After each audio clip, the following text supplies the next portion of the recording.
Taranja kung fu amin'izao fotoana izao dia hankalaza ny fahaenina ambin'ny folo taona ny niverenan'ny kung fu isa eto Madagasikara dia namerina sy nampahafantatra ny tarigetra ny Jony hatramin'izay ny grand maître Rasolonjatovo Finoana Jean de Dieu sy ny ray aman-dreny Rafionontso Simplice nanamafy izy ireo fa ny fitaizana ara-panahy sy ny vatana no tena ilaina ary eo amin'ny koa ny lafy ny fitaizana toe-tsaina ho an'ny mpiangaly kung fu. Marina ndray moa zany fa raha fitipitimy kely no tantarany kung fu sa dia tamin'ny 85 izy no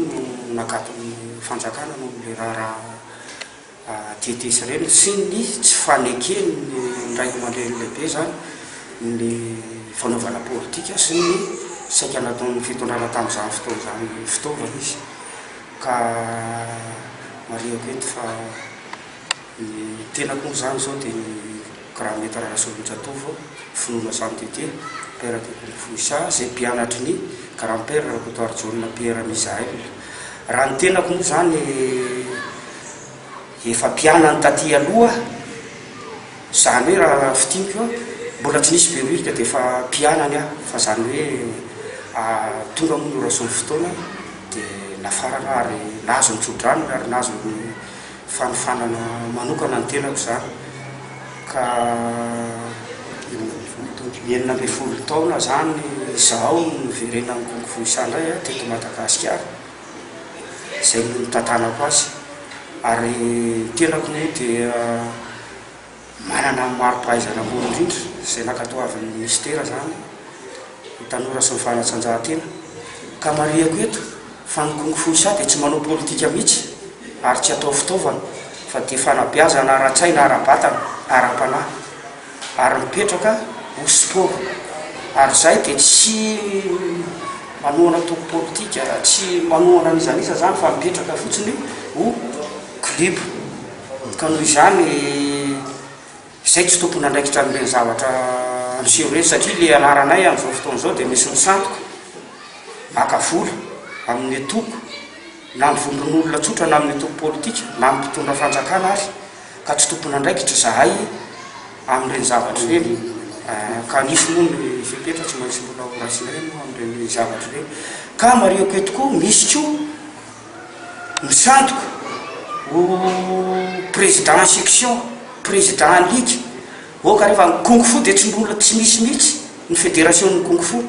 ary reo olon'ireo dia mitety ary maka vola ka rehefa tsy manam-bola ny olona dia hoe akatonareo ka noho izany mba mamerina ny teko le mandeha mba manaiky amin'ny tompony ndraiky mpanjakana mba handraina ndraiky amin'izay fotoana izay. Ny tarigetra zany tsy miova mihitsy ary ny foto-fisainana tsy afaka miova fa ny olona no mety miova ny mpitarika sy ny mpitantana ary ny zanakevitra metiny tsirairay koa no mety miova fa ny fototra hijoroan'ny kung fu dia izay mihitsy hoe fanorona ny olona ny lalana tokony ho alehany ahafahany indray ndraikitra hoe ara-batana ara-tsaina ara-panahy izay no antony mahatonga azy mbola afaka mijoro ao mandraka kehitriny na misy ara namana sasany mety tsy manana n'izay tsangakevitra izay tsindry fa misy na tsy mijoro miaraka aminay eto asa any ambany voatrandry ny tanany zany tarigetra zany fa tsy fantako ny olona isany tsy voafetra ka matory zay tsy dia hita matetika amin'ny haino aman-jery dia izay ny antony miasa mangina mitazona n'izay tsy ambaratelo zay satria hanondrona ny olona ny lalana mba ahafahany mifehy tsara amin'izay mahaolo zay dia ny ara-panahy ara-batana ary ara-tsaina ny mafisina foana dia